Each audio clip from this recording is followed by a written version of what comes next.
Еще одним спортивным объектом в столице республики станет больше. Об этом стало известно на Международном форуме урбанистики в Уфе. Здравствуйте, именно об этом поговорим сегодня в программе «Интервью». И мой собеседник, идейный вдохновитель этого проекта Ольга Симак. Ольга Александровна, здравствуйте. Здравствуйте, Роза. Новый проект «Спортивно-образовательный комплекс». Честно говоря, у нас таких аналогов, по-моему, нет в республике. Что это за объект? Что это за комплекс? Что в нем уникального? Этот проект разработан нашим благотворительным фондом имени Александра Симака. Сегодня мы от фонда представили проект на форуме. Проект действительно уникальный, потому что 4 льда под одной крышей – это для России, даже не то, что для Башкирии, для России это редкость. И мы хотим, чтобы пилотный проект стартовал именно в Уфе, потому что у нас спортивная республика, у нас очень любят хоккей, и мы надеемся, что скоро появится этот комплекс. Вот мы говорим комплекс. Что это? Здание или это какой-то коллектив людей? Если это здание, где это появится? Вот расскажите, пожалуйста, подробнее. Это многофункциональный, инновационный, прежде всего инновационный комплекс, потому что предполагает систему рекуперации льда, то есть за счет этого будет экономия на отоплении и нагреве бассейна, который там тоже предполагается 25 метров бассейн. Это залы, хореографические, спортивные залы, это амбаросковые зоны, хоккейный центр.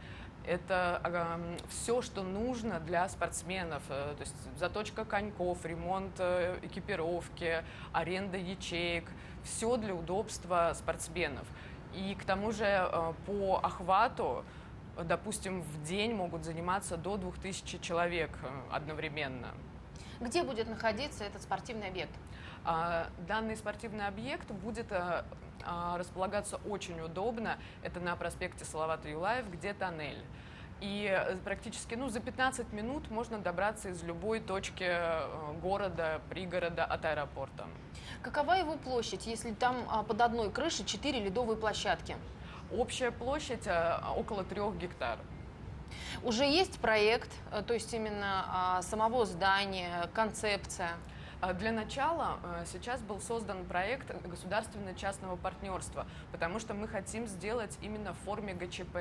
Это тоже своего рода пилотный проект, потому что очень мало социальных объектов сделано по формату ГЧП.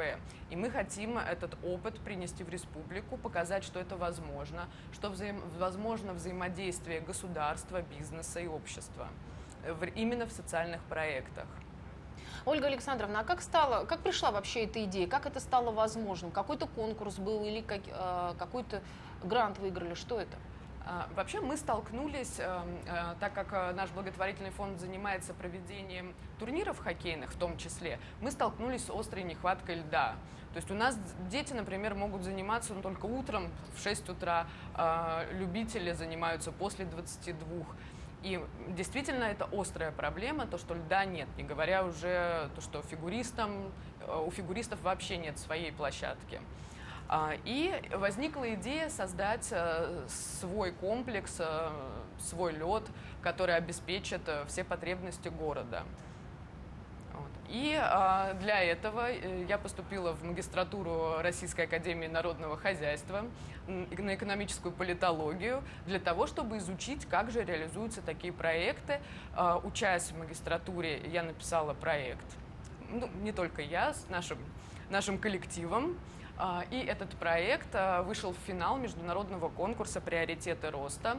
Нами заинтересовались инвесторы крупные. И вот сегодня готовы уже предоставить правительству республики этот проект. Я правильно понимаю, что спортивно-образовательный комплекс – это целиком и полностью практически ваша инициатива? Это инициатива нашего благотворительного фонда. Это опыт, прежде всего, моего супруга, который играл не только в России, но и за рубежом. Здесь будут собраны все его знания его коллег, бесценный опыт. Да, давайте отметим, что Ольга Александровна, супруга Александра Симака, заслуженный мастер спорта, человек, воспитанник уфимского Салавата Юлаева, и поэтому хоккейная тема вам очень близка в этом плане. Конечно, и хочется именно в его родном городе, чтобы был вот такой хоккейный ледовый центр. Какие виды спорта планируете развивать в этом комплексе? Ну, про хоккей мы уже сказали. Благодаря такому большому количеству льда мы сможем проводить соревнования по хоккею с участием до 50 команд. К тому же мы планируем сделать школу Олимпийского резерва по фигурному катанию, потому что мы хотим поддержать этот вид спорта. И также будет школа Олимпийского резерва по плаванию. То есть наша цель — создать в одном комплексе 3 школы Олимпийского резерва. Ну, как вы думаете, сколько времени понадобится на реализацию этого проекта? Здесь все зависит от помощи правительства, но мы сегодня получили поддержку, поэтому надеемся, что сейчас сроки будут намного быстрее, все будет продвигаться. Также зависит от инвесторов, с которыми мы ведем переговоры, но по опыту, по аналогии с Москвой, такой объект возможно построить за 9 месяцев. То есть это современные технологии инновационные, это другая именно заливка льда, другие технологии по льду, тоже что обеспечивает энергосбережение. То есть у нас еще все направлено на современные, на новые технологии.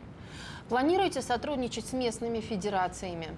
Конечно, а как же без нашей федерации хоккея, с Федерацией фигурного катания, с Министерством спорта мы очень плотно сейчас сотрудничаем, они нас поддерживают. На какой возраст будет рассчитан спорткомплекс? Или вот туда смогут приходить от мала до велика?